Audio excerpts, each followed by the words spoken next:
Hi, welcome to the Mohua Show. My name is Mohua Chinappa and I am an author, entrepreneur, and ex-housewife. This podcast is about everything from business to technology to arts to lifestyle, but done and spoken ईमानदारी से.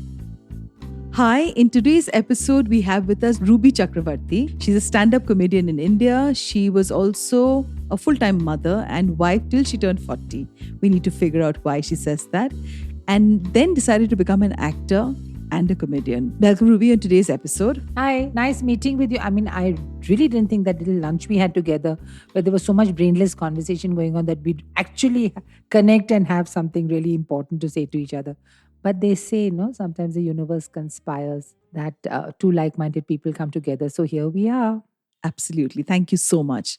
So let's just start, with your early years as a housewife and what made you quit becoming a full-time, homemaker, or who was Rubi Chakravarti before this? Well, Ruby Chakravarti is always a maverick. I don't think I had space to be anything but a maverick. I was brought up to be a maverick because my parents came from cross-cultural backgrounds, and I was the youngest in the brat pack. As I already explained to you, it was a toss between getting a puppy and having me. So then they decided to have me. As my mother said, it was a toss between ruining the carpet and ruining our lives, darling. You won. So, no, but jokes apart, I think we addressed a lot of stuff with humor. Both my parents were excommunicated from their respective, very, very strong and lineage of, people who belong to certain religious backgrounds. So we were brought up without uncles, aunts. So that's them. Academia was very encouraged in my household. It was all input equals to output. My father was a scientist admi, so we were never allowed to say, "Oh, ye kismat ka khel hai," and you didn't. So and we didn't follow any religion. We believed in God, but whichever, we had very strong moral system at home. And that's what we followed. And when I look at things now, I'm so grateful for it. I really had parents who were there much before our time. Now, coming back to me, I didn't ever have the space to say I only want to be a housewife. I only want to be this. So when I was about 2 and 3 years old, when they'd ask me, various friends of my parents or my mother would ask, she said, when you grow up, what do you want to badi ho ke kya banegi? So I used to say, I want to be a mummy. So they said, oh, so sweet and all that. By the time I was 5, I started getting a few slaps on my head. Mummy, stupid. So then I started saying things like, I want to be an astrophysicist, an astronaut, all the things I thought they wanted to hear. So, yeah, but I think my secret wish was always to be a mummy. Well, then I became a mummy. So my husband and I met when we were very young. And of course, I thank my parents because they sort of insisted we finish our education and do our further education, threatening to call the cops and all, because we were just planning to run into the sunset together. So, yeah, that was it. So I trained to be a lawyer because I had a big mouth. I had no head for numbers. I had no, brains for science. Itna bolti hai, you talk so much, become a lawyer. And a bloody one, good one at that. So I trained to be a criminal lawyer, and I did work with a very large criminal law firm. So I was never a traditional housewife, but I did definitely change streams. I changed streams, if that's what you're asking. So today's podcast is mainly about sentence that stayed back from our lunch, among so many other women, and a statement that you made that I saw there was vulnerability in your eyes, and you traced back your life as your son coming out to be queer, and how people blamed you for him choosing his own sexual orientation. Well, something, I think children are children. I mean, people tend to blame, you don't say, oh, he was dark, so he became a murderer. He was fair, so therefore he was dumb. So their sexual orientation does not have any say on who they are as people. So after some research, I found out that their sexual orientation is determined within 3 weeks of their conception, that what is it they're going to like or prone to like. Now, of course, all this is so hush hush, and this happened, I think, because of 200 years of Victorian rule and everything being. But otherwise, India, We were very open. We had a third community. We had gender fluidity, as they call now. We had all these things, you see. My son is an orangutan of a boy. He was always an orangutan of a boy. Even now, he's 6 feet 3 inches tall with a mop of curly and the biggest, brownest eyes you can ever see in your life. But I knew by the time he was 5, that he was different. So, therefore, when parents say that they don't know, I wonder how. So, and I did give him the space because I know that he would dance vigorously to Cholli, ke piche kya hai and all. And the moment I came, he turned his my dupatta into a turban. And I told him, you don't have to ever have to do that with me. I love you. I adore you. And you can you can do whatever you want with that dupatta. Don't lie or don't hide behind anything because you feel you have to. Children don't listen, they learn, by example. But I got married very young also. And then, I was also, in a sense, when Adu was born, I would ask and I would see that he was different because he loved wearing my dupatta. He'd just have a t shirt on. He'd be as naked as the day he was born down below. One dupatta on my heel shoes and tappa, tappa, tappa, tappa, tappa, with all types of unsavory things hanging around the place. He would be all over the place. And I just let him be. So I remember at that time, a lot of people who I respected said, you're so dominating, you sort of dominate everything. You should learn to be little, you know, Imi, that's my husband. He doesn't ever say anything, send him out with Imi. Let him fly kites, let him play football, show him the manly things, mard ko dard nahi hota wala things. And at 26, I didn't believe them. Of course, I said, go fly a kite. But I was vulnerable because I knew gay children get beat up in bars.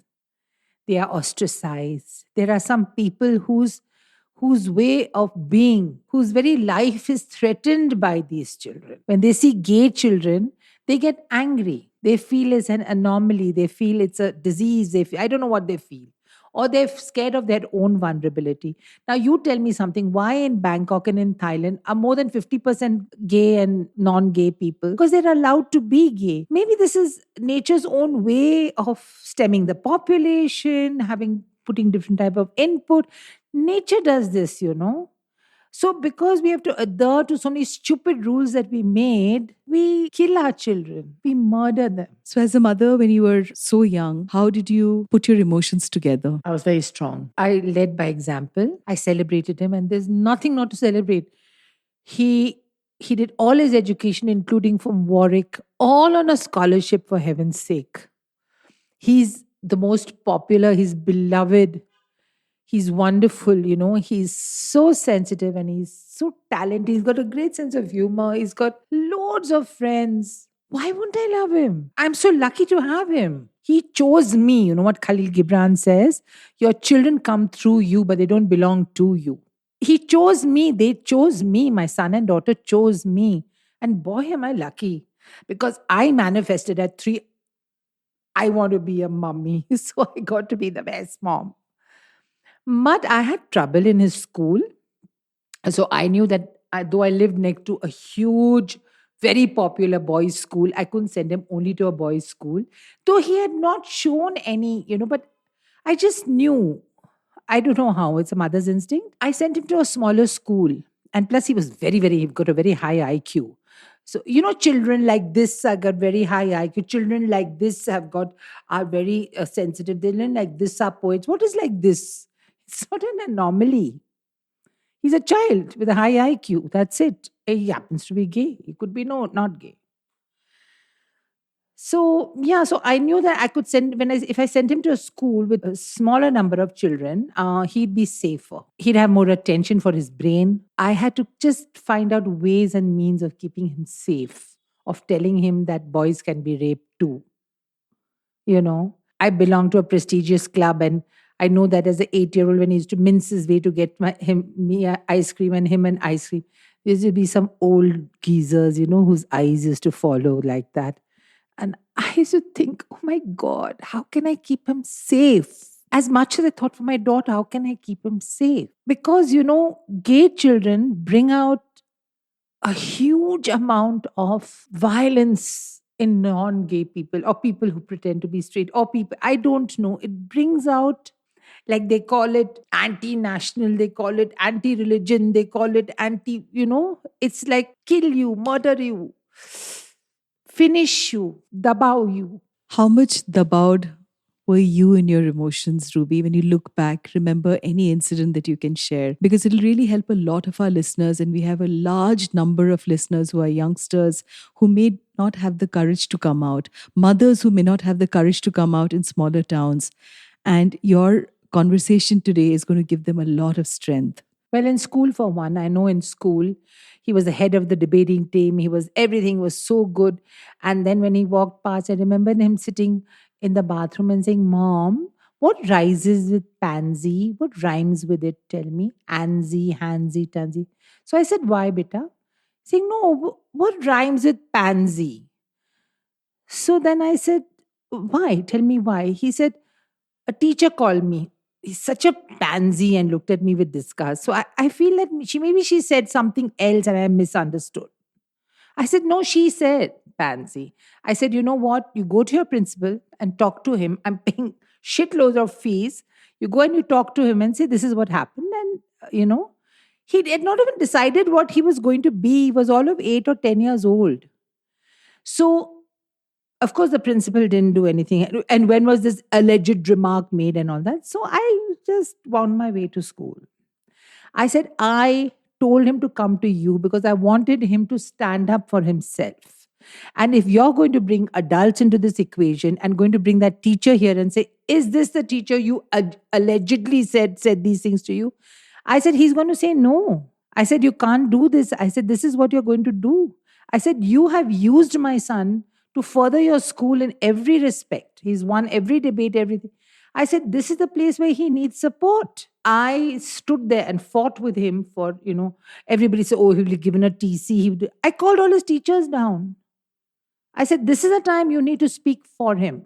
Of course, the principal left the school and so did the offending teacher. But the thing is, everybody says, don't make a noise, Ruby. Don't talk, Ruby. Don't do that. Like, please let it go. I just feel don't let it go because, the whole world is there to bash up your kids. You're the only haven they have.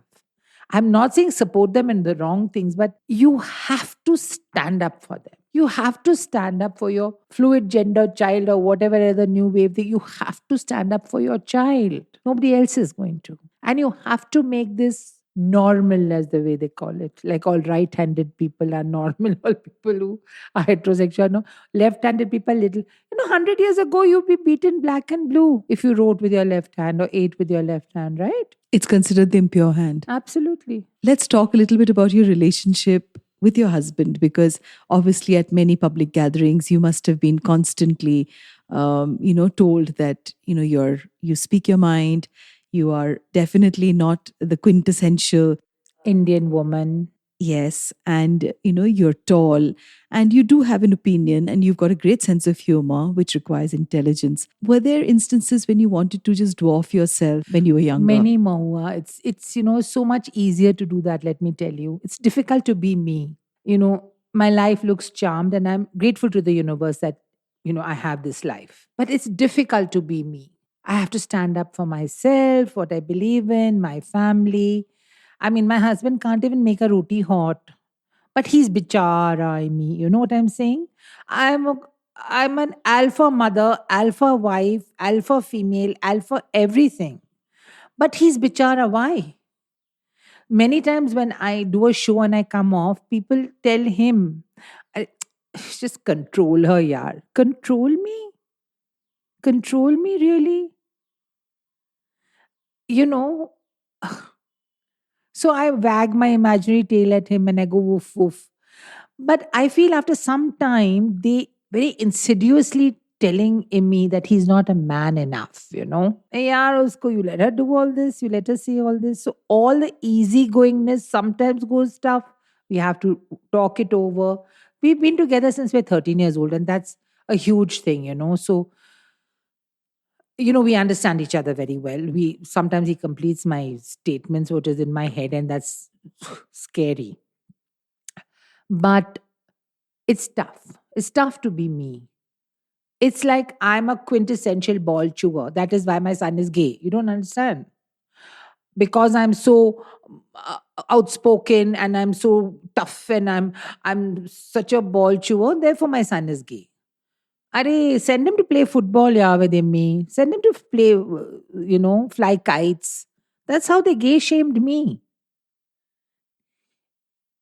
I want to tell all those gay children out there, you think it's tough? I said, your parents maybe are really shaking in their pants because it's very tough for them. Because, especially the mothers, because you are wrong, baby, you did something wrong. You know, your son, your puttar is gay. He's the H word that they use in India. Oh my God. तुम्हारा लाड प्यार ने बिगाड़ा है तुमको ऐसे इसको जनानी बना all these words that they use मर्द को दर्द नहीं होता Eve Ensler said men are so vulnerable that their tears have hardened into bullets. That's why they shoot you rather than talk to you. What is it that you would like to tell mothers who are equally in this entire journey of their children coming out, and some of the tips that you would like to give them? Because of course the child also goes through a lot of highs and lows, and it may not be easy for an ill-informed mother. And we have so many listeners across who may not have the courage to open up and speak and may not be articulate, may not have all the privileges that you have had. What would you like to share with them? एक तो I want to tell the mothers, तुमने उसको जन्म दिया है. Now whatever they say 50%, you have given that blood, the bones, the DNA, everything, 9 frigging months. You have carried that child. जब बाप कुछ करता है ना, they say, oh, he's so hands-on. Mothers don't have a choice. We are 100% hands-on all the time. You have given birth to another human being. Which has torn out of your body and come, and you forget about it and ready to have a second one. You know your child the best. Be compassionate. Suno uska baat. Listen to them. Let the world go to hell. Let the baap go to hell. Let everybody else go to hell. You take your child and you be your child's solace. You be your child's anchor. माँ लोग ऐसे होते हैं that when they go to commit suicide, अपने दोनों बच्चों को साथ में लेके they jump into the thing. How many times have you heard that? So I'm saying in a situation when you find your child is different, is what is considered different, support them, be with them, just love them. I know I loved mine. I loved mine with all my heart and soul. And there's nothing that can take that place. He's so confident because he knows he's loved. He says Ma, he doesn't have to say Mama. There's so many things in my life which I happily gave a second seat for. Everybody says, oh, Ruby, you should be in Bombay. You should do this. Arey, main Bombay se idhar bhag ke aayi hu. I've come here, Be with them. Just love them because love is all you need. It sounds trite, but loving means supporting, being with them, seeing them, listening to them, and give them the courage of conviction. If you are Bahadur, then your child also learns to be Bahadur, And you can only be Bahadur when you love unconditionally. Thank you for being in today's episode. It was wonderful, Ruby. Thank you so much. I'd never imagined that I would be sitting across and seeing tears, welling up in your eyes when we spoke. I am really glad that you agreed to come for today's podcast. Thank you again. Thank you very much for giving me this opportunity. I just want to tell you, I said like you found it really amazing that somebody like me would have tears welling up in her eyes. That is the impression we have of other people. We put them in certain category. Oh, yeah, this one talks very well. This one, she must be strong. He must. No, but there's a certain vulnerability in everybody. And, reaching out, I wrote that in my column. Reaching out with integrity is the best way. We end the episode with Ruby leaving the words, reaching out with integrity is the best way. Thank you once again. Thank you. You're beautiful. Thank you. You made my day. To you, our dearest listeners, you can find us on your favorite streaming services, Spotify, Amazon Music, Apple Podcast, and of course on all other major streaming services. With loads of love, we are The Mahua Show, where we talk ईमानदारी से.